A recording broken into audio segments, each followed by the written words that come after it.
آج کی اس ویڈیو میں ہم قربانی کی شرطوں کا اعتبار کب سے کب تک ہوگا، اسی طرح قربانی کی جانور سے متعلق شرطیں، قربانی کرنے والے سے متعلق شرطیں، قربانی کے وقت سے متعلق شرطیں، ان موضوعات پر ہم بات کریں گے۔ ویڈیو کو شروع کرنے سے پہلے آپ سے گزارش ہے کہ اس چینل کو سبسکرائب کیجیے اور ویڈیوز کو دوسروں کے ساتھ بھی شیئر کیجیے۔ جزاکم اللہ خیر۔ تو سب سے پہلے قربانی کی شرطوں کا اعتبار کب سے کب تک ہوگا۔ تو قربانی کے واجب اور واجب نہ ہونے کے سلسلے میں آخری وقت کا اعتبار ہوگا، جیسے کہ قربانی کے جو شرائط ہم نے بیان کیے پچھلی ویڈیو میں، ان کا قربانی کے پورے ایام میں پایا جانا ضروری نہیں ہے۔ جتنے یہ قربانی کے دن ہے 3 دن، ان پورے 3 دنوں میں ان شرائط کا پایا جانا ضروری نہیں ہے،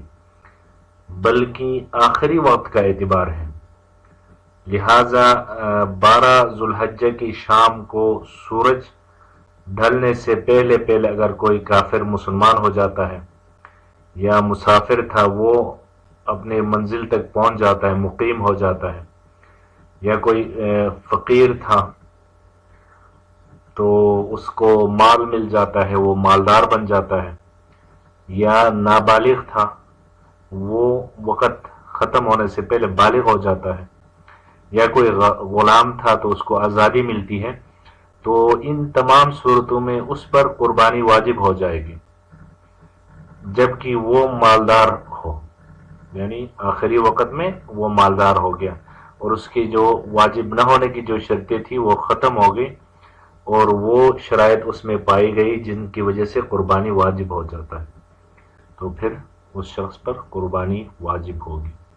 اور اس کے برعکس 12 ذو الحجہ کا سورج غروب ہونے سے پہلے اگر کوئی مسلمان نعوذ باللہ مرتد ہو جاتا ہے، ارتداد کا ارتکاب کرتا ہے، یا کوئی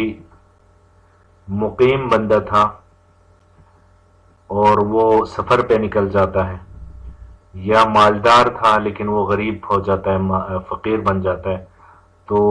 ان تمام صورتوں میں اس شخص سے قربانی ساقط ہو جائے گی، اب اس کے ذمہ قربانی کرنا نہیں ہوگا۔ اور قربانی کی جانور سے متعلق جو شرطیں ہیں، قربانی کی ادائیگی اس وقت صحیح ہوگی جب جانور کے اندر 3 طرح کی شرطیں پائی جائیں۔ پہلی شرط یہ کہ وہ جانور انعام میں سے ہو، دوسری شرط جانور کی عمر مکمل ہو، اور تیسری شرط یہ کہ جانور عیب یعنی خالص عیب سے، جو عیب نظر آتا ہو، عیب کثیر کہتے ہیں، اس سے خالی ہو۔ تو انعام میں 3 قسم کے جانور داخل ہیں۔ ہم نے کہا نا کہ پہلی شرط یہ کہ وہ جو جانور ہے قربانی کا وہ انعام میں سے ہو، تو انعام میں کون کون سے جانور داخل ہیں؟ اونٹ اور اونٹنی ہے، گائے بیل اور بھینس ہے، اسی طرح بھیڑ بکری، دمبا اور مینڈا۔ تو قربانی کے صحیح ہونے کے لیے اونٹ اور اونٹنی کی عمر کا مکمل 5 سال ہونا، گائے بیل اور بھینس کی عمر کا مکمل 2 سال ہونا، اور بکری دمبا بھیڑ اور مینڈے کی عمر کا مکمل 1 سال ہونا ضروری ہے۔ اگر ان عمروں میں 1 دن بھی کم ہو تو اس جانور کی قربانی جائز نہیں ہوگی، اگر 1 دن کا بھی فرق آ جاتا ہے۔ جب جانور کی عمر کے مکمل ہو جانے کا یقین ہو تو اس جانور کی قربانی جائز ہے، اور جانور کا دانتا ہوا ہونا یعنی عمر مکمل ہونے کے بعد جو اس کے مادرزاد دانت ہے، دانت ٹوٹ کر جو نئے دانت نکلتے، اس نئے دانت کا نکلنا یہ قربانی کے صحیح ہونے کے لیے شرط نہیں ہے۔ لیکن اگر جانور اس کی اپنی ملکیت کا نہ ہو بلکہ کسی اور سے خرید رہا ہو تو اس کی عمر پورے ہونے میں شک ہو تو بہتر یہی ہے کہ وہ آدمی کسی ماہر اور تجربہ کار آدمی سے اس کے عمر کے بارے میں پوچھ لے۔ یا پھر دانتے ہوئے جانور ہی کی قربانی کرے، یعنی آپ کو خود یقین نہیں ہے، کسی اور سے خریدے تو پھر اس کے دانت چیک کر کے آپ لے سکتے،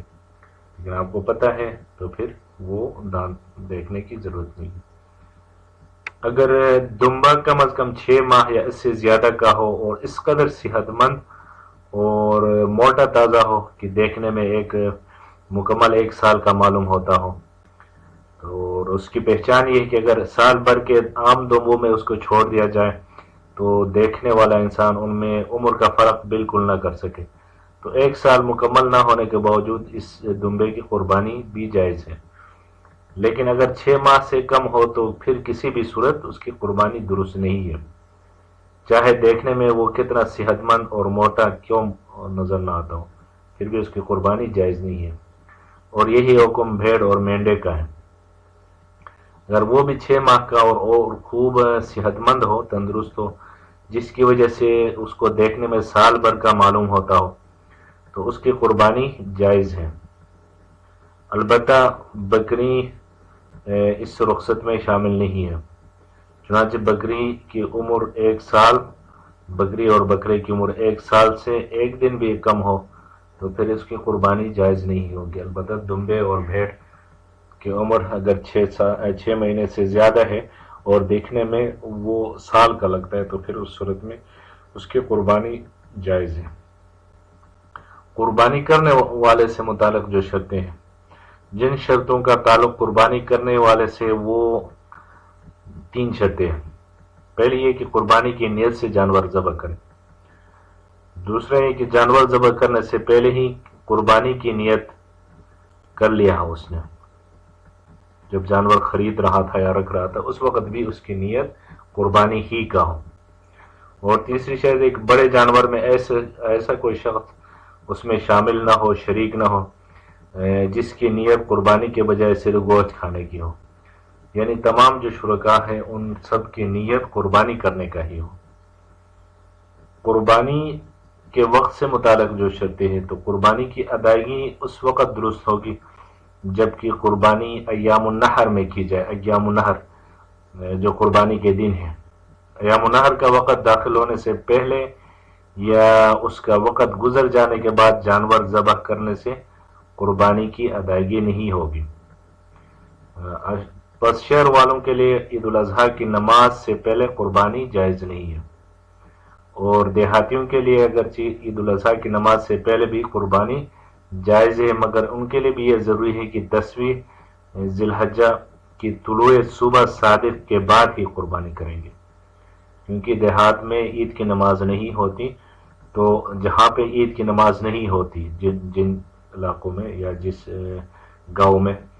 تو وہ عید کی نماز کے ٹائم سے پہلے بھی تو کر سکتے ہیں، لیکن ان کے لیے ضروری ہے کہ طلوع صبح صادق کے بعد قربانی کرے، وہ اس سے پہلے نہ کریں۔ اور 12ویں ذی الحجہ کا سورج غروب ہونے کے بعد شہری یا دیہاتی کسی کے لیے بھی قربانی کرنا جائز نہیں ہے، کیونکہ 12 ذی الحجہ کے غروب آفتاب کے بعد قربانی کا وقت ایام النحر ختم ہو جاتا ہے، تو اس سے پہلے قربانی اس ٹائم کے دوران کرنا جائز ہے۔